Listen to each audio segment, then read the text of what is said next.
ఇల్లు బాబు, ఇల్లు ఎవరికండి బాబు? ఇల్లు ఇల్లు ఇల్లు కావాలండి బాబు, ఇల్లు తాజా ఇల్లు, అందమైన ఇల్లు బాబు. ఎవరికండి బాబు? ఇల్లు ఇల్లు కావాలండి బాబు, ఇల్లు ఇల్లు తాజా ఇల్లు బాబు, ఆ తాజా ఇల్లు బాబు, అందమైన ఇల్లండి బాబు, అందమైన ఇల్లు. ఇదేం ఊరయ్యా బాబు, పళ్ళమ్మినట్టుగా ఇళ్ళు అమ్ముతారా ఈ ఊళ్ళో? అమ్మకానికి కాదు బాబు, అద్దెకి. మీరు ఊరికి కొత్తగా వచ్చినట్టున్నారు. మీరు మా ఇంట్లోనే తప్పకుండా దిగి తీరాలి. మీకు తప్పదు బాబు, తప్పదు. తప్పదు బాబు బాబు బాబు బాబు.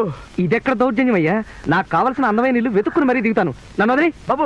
24 గంటల్లో ఆ ఇంట్లో ఎవరినైనా అదికి దిచ్చకపోతే నా జీతంలో రూపాయి కోసేస్తానని వార్నింగ్ ఇచ్చాడు మా ఓనరు. మీరు మా ఇంట్లోనే దిగి నా రూపాయి జీతం నిలబెట్టండి మహాశయ. బాబు బాబు బాబు. ఇదెక్కడ కూడా బాబు బాబు ప్లీజ్ మా ఇంట్లో దిగండి బాబు. బాబు ఎవరైనా బాబు బాగోదు. ఇక లే చెప్తాం లే. చూడు బాబు,